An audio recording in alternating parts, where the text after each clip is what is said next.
convite. Se eu soubesse que esse telão era tão grande, eu tinha colocado menos fotos minhas. Estou muito feliz de estar aqui falando com vocês. É sempre um prazer muito grande para mim poder falar sobre o meu projeto, sobre os meus ideais. Quando eu comecei lá 3, quase 4 anos atrás, muita gente falava que eu era meio louca. Então, estou aqui provando que tem mais gente louca comigo.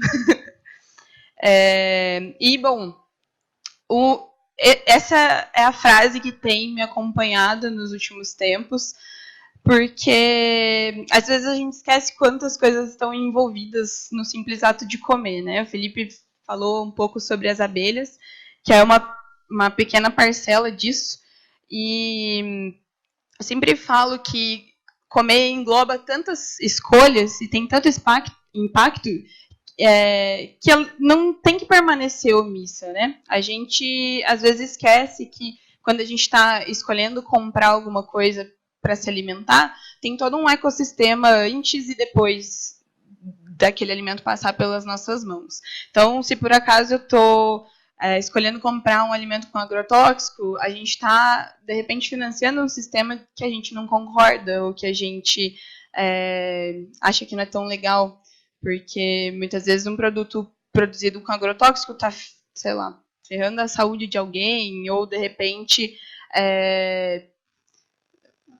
fazendo com que alguém tenha uma renda não tão legal assim e, né, comprometendo a economia local. Então, cada vez que a gente compra um produto ou um alimento, tem milhares de coisas envolvidas aí e a gente acaba esquecendo disso tudo.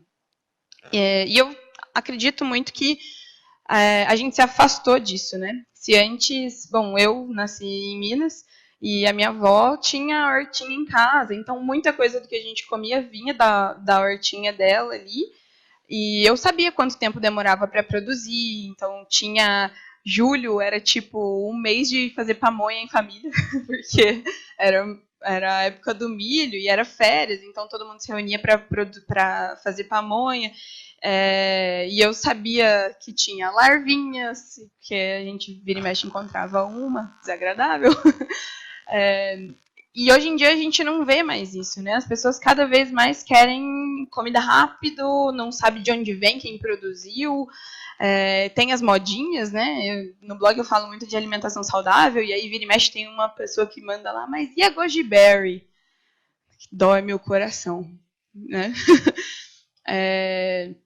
Enfim, e tudo começou com essa pessoa com 1,5 m que queria ser presidente. Eu, com 7 anos de idade, falava que queria ser presidente porque eu queria mudar o mundo. Naquela época era muito mais sobre cachorro na rua, mas ainda assim era uma indignação muito forte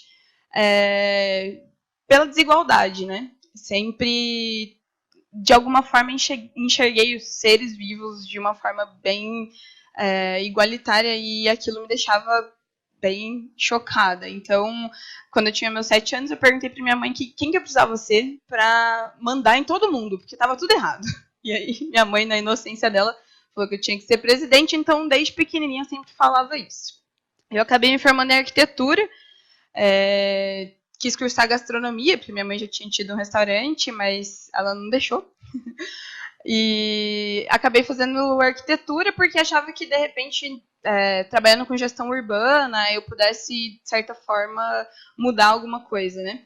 Mas para uma pessoa com tanta sede de mudança, ser urbanista não era lá a melhor das ideias, né? Porque são projetos que demoram muito tempo para a gente ver resultado. Eu acabei ficando meio infeliz aí na escolha, trabalhei 2 anos como urbanista. E na época eu já tinha começado o blog para compartilhar algumas receitas, porque, né, vivia na barra da saia da minha avó, então cozinhava bem desde pequena. E eu tinha muita dificuldade de achar comida saudável e gostosa na rua. Então eu comecei a compartilhar as minhas receitas. No meio do caminho, bom, eu ainda era arquiteta, então mantinha o blog, trabalhava como urbanista e fazia trabalho voluntário no teto. E, para mim, cada vez mais fazia sentido trabalhar com projetos sociais do que estar imersa no mercado de trabalho convencional. Sentia que eu estava fazendo muito mais e me preenchia muito mais como pessoa dessa forma, né? O blog foi crescendo. Hoje, essa foto já é bem antiga. Hoje a gente já é quase 56 mil pessoas. O blog mesmo em si tem para lá de 60 mil leitores. O urbanismo foi me deixando um pouco chateada, magoada, porque dentro do mercado, às vezes, a gente fica um pouco limitado. E eu resolvi que eu ia largar tudo e me dedicar à gastronomia, já que minha mãe não podia mandar mais em nada, porque eu já não morava mais com ela.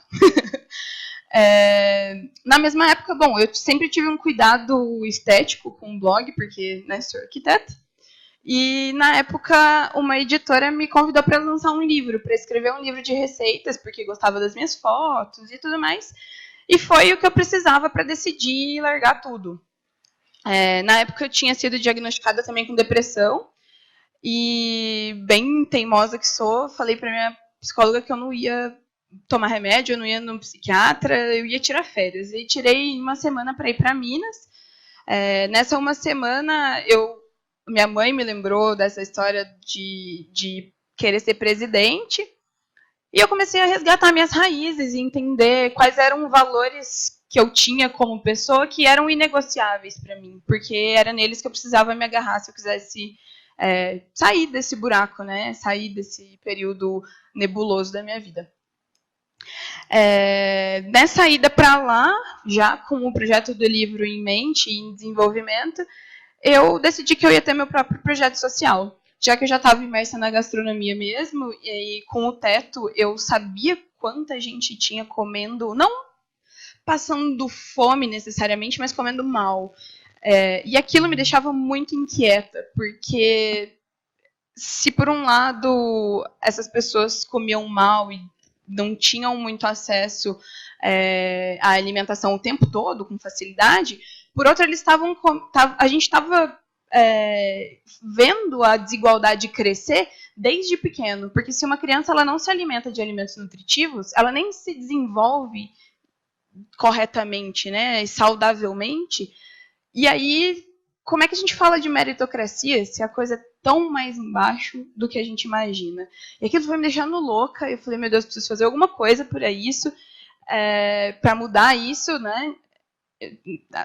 Quando a gente é meio ignorante, é mais fácil, mas quando a gente sabe de um problema e a gente não faz nada, a gente se torna parte dele. Então, eu resolvi que ia usar o blog e ia usar o blog para comunicar essas coisas e para tentar fazer diferente, e ia fundar um projeto social que pegasse esse desperdício que eu via lá no restaurante da minha mãe e levasse para pessoas que precisavam. Todo mundo conhece a legislação? É fácil fazer isso, né, que eu queria fazer. É impossível. Não dá para fazer isso. E aí, a forma que a gente arranjou de contornar isso foi implementando mais um processo nessa cadeia, né, do projeto social, que era cozinhar os alimentos, porque a gente só tinha permissão de pegar o que era excedente de produção, mas que ainda não tinha sido manipulado. Ou seja, hortifruti fresco. E foi aí que eu conheci a realidade do Ceasa, descobri que aqui em Curitiba tem um desperdício de 10 a 14 toneladas todos os dias. E que, para servir 300 refeições, que era o que a gente tinha em mente, eu gastava 170 quilos de alimento. Ou seja, faz nem diferença no problema do Ceasa. E aí, alguém chuta de quem é a culpa disso tudo? Certamente não é do Ceasa. É nossa. Porque, assim, faça um exercício rápido. Olha para a pessoa do seu lado. Ela não é igual a você, certo? Claramente é uma pessoa diferente. Então, por que cargas d'água vocês querem comprar cenoura igual? Existe cenoura tortinha, existe maçã de tamanho diferente. E se está tendo desperdício hoje é porque a gente não compra desses alimentos. E aí o desperdício não começa nem no Ceasa, começa lá no produtor. Se o produtor produz uma cenoura tortinha, ele sabe que a gente não vai comprar e ele já nem leva para o Ceasa. Então a gente tem desperdício no produtor, tem desperdício no Ceasa, a gente tem desperdício no supermercado, depois tem desperdício nos restaurantes e desperdício na nossa casa.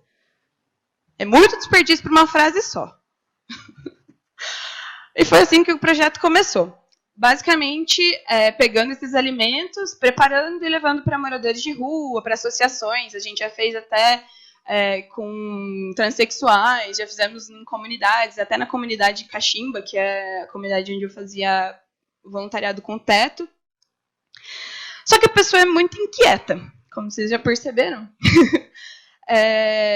E o projeto começou a crescer, começou a ganhar visibilidade. Eu comecei a ver que aquilo era importante, precisava ser comunicado. Então, eu comecei a estudar o porquê que o desperdício acontecia e comecei a levar esse conteúdo para o blog também. Então, hoje eu publico receitas com talo, casca, e não só, dou alternativas criativas de como você usar o arroz que sobrou.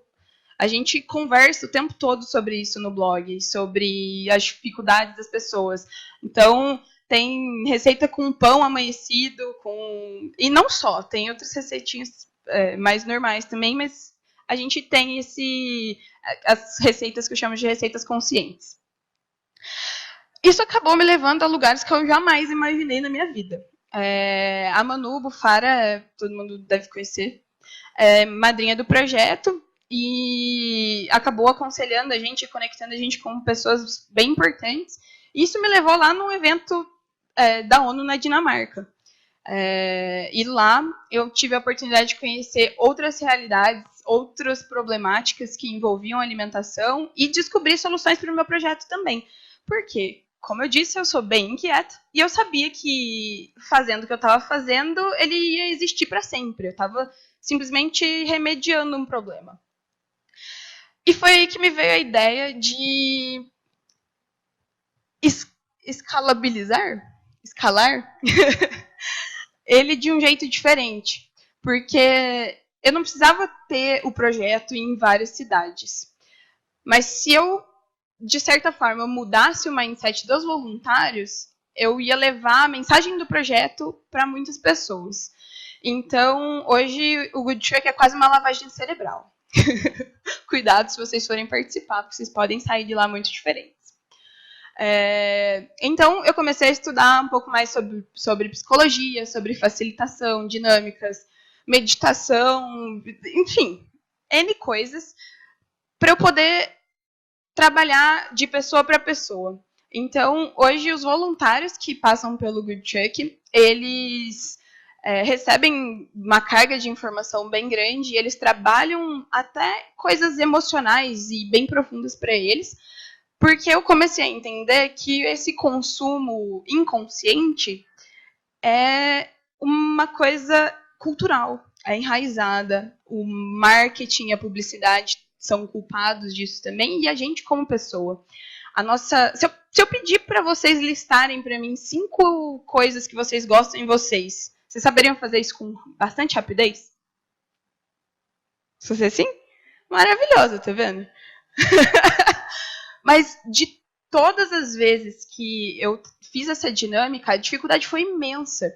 E essa dureza que a gente tem com a gente mesmo, essa cobrança exagerada, ela se reflete na nossa relação com o outro também. Então, eu comecei a trabalhar a autoconfiança, o autoamor, o autoconhecimento, para trabalhar a empatia, primeiro consigo, depois com o próximo e depois com o meio ambiente. Porque não tem como fazer esse caminho de outro jeito. Então, bom, foi basicamente isso. Até 2020, a depressão vai ser a doença mais incapacitante do mundo. E é por isso, a gente não é mais feliz sendo quem a gente é. A gente acha que a gente tem que se encaixar em 1000 máscaras, em 1000 bolhas e coisas que o mundo diz que a gente tem que ser. E a gente esquece de quem a gente é de verdade. A empatia com o outro, porque a gente vive a era do ego, da comparação. Eu já passei muito por questionamentos sobre o meu próprio blog. Será que o que eu estava fazendo era saudável? Porque eu sabia que quanto me fazia mal rolar o feed do Instagram, mas eu estava mantendo as pessoas ali. Então, todo mundo vive. Quem já não ficou triste por comparar com a grama do vizinho aí? Se alguém levantar a mão, eu vou vir chamar aqui. Porque é impossível. Mesmo que inconscientemente, a gente se compara. E a empatia com o meio ambiente. Porque se a gente desconhece de onde vem nosso alimento, quem produziu, quais são os impactos que a gente gera a cada compra que a gente faz, a cada coisa que a gente consome, a cada escolha, a gente não tem empatia. E aí, só para vocês terem um panorama de quão importante é só o simples fato da gente se alimentar, em 2016 a fome afetou 815 milhões de pessoas, de 11% da população global. Enquanto isso, 20% da população está obesa. Comer demais também é desperdício. E enquanto isso, a gente está vivendo a sexta extinção em massa. Alguém sabia disso? Alguém sabe qual foi a última vez que aconteceu uma extinção em massa? Milhões de anos atrás. Milhões de anos atrás. E da última vez que isso aconteceu, a gente perdeu 70% das nossas espécies. Espécies em geral. Qual é o maior ameaçado de tudo que está acontecendo hoje? A gente. Porque a natureza ela vai se refazer a gente estando aqui ou a gente não estando aqui. Então, quando a gente fala de sustentabilidade, de lixo zero, de diminuir o consumo de carne e alguém torce o nariz, é isso que a gente tem que falar. A gente está lutando pela nossa própria sobrevivência, não é pela natureza, não é pelo meio ambiente. A gente tem que parar de terceirizar as coisas. E a indústria alimentícia é a mais impactante do mundo. A coisa que mais está ferrando o mundo, com perdão do palavreado. E aí eu lembrei desta criança inquieta, com essa carinha, e coloquei a mão na massa. Porque eu entendi que esse problema é meu também, e eu precisava fazer alguma coisa com isso, e eu precisava mostrar para as pessoas que elas também precisavam fazer. E se por um lado eu estava infeliz com o Instagram, eu podia usar ele para ser uma ferramenta de bem, né? Para divulgar essas coisas. E aí o Good Truck, bom, hoje tem esse formato que eu falei para vocês, que trabalha muito mais no voluntário e na mudança de mindset do voluntário. E uma coisa inesperada começou a acontecer. Empresas começaram a vir atrás da gente para a gente oferecer como se fosse um voluntariado corporativo para as empresas. Porque eles queriam que a equipe estivesse mais engajada, que as pessoas trabalhassem melhor, que um feedback não fosse levado para o lado pessoal, porque às vezes a gente faz isso. E o projeto começou a ganhar uma cara mais séria, né? Se por um lado ele começou como uma ideia de uma pessoa meio doida, que queria mudar o mundo na sua ingenuidade, e hoje ele é uma empresa social. Ele tem produto e começou a crescer dessa forma. Então, hoje a gente tem as dinâmicas, o pessoal cozinha, e depois a gente faz as atividades juntas, e depois a gente vai distribuir. E isso é um pouquinho do resultado. E é bem divertido. A gente sempre tem música, enfim. A gente sempre pede para eles contarem um pouquinho das histórias deles, então é uma troca bastante rica, bem enriquecedora mesmo. E acho que a grande mensagem que eu queria deixar hoje está expressa nessa palavra. A gente precisa parar de olhar as coisas de forma isolada, né? Quantos PhDs existem por aí, quando na verdade um problema ele tem várias facetas, vários impactos, várias raízes diferentes. Então, quando a gente for fazer um projeto, uma escolha, lidar com alguém, é muito importante a gente procurar entender tudo que está envolvido nessa escolha, nessa pessoa, nesse projeto, e abraçar tudo isso de uma forma holística, entendendo o impacto de cada coisa em cada lugar. E aí, muita gente me fala, nossa, Gabi, mas esse projeto não é meio assistencialista? E assim, às vezes eu dou risada, porque se um prato de comida fosse manter alguém na rua, né? Aí eu ia estar lá junto. Adoro comer. Mas hoje a gente tem 1 trilhão de toneladas de alimentos sendo jogados fora por ano, só no Brasil. Enquanto isso, 29 mil pessoas morrem de fome todos os dias. Isso é um número oficial. Então, imagina o quanto o real é maior do que isso, né? O quanto não é contabilizado.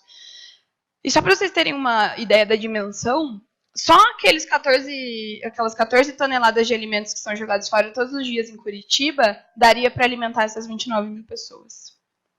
A gente está falando de uma cidade e um problema global.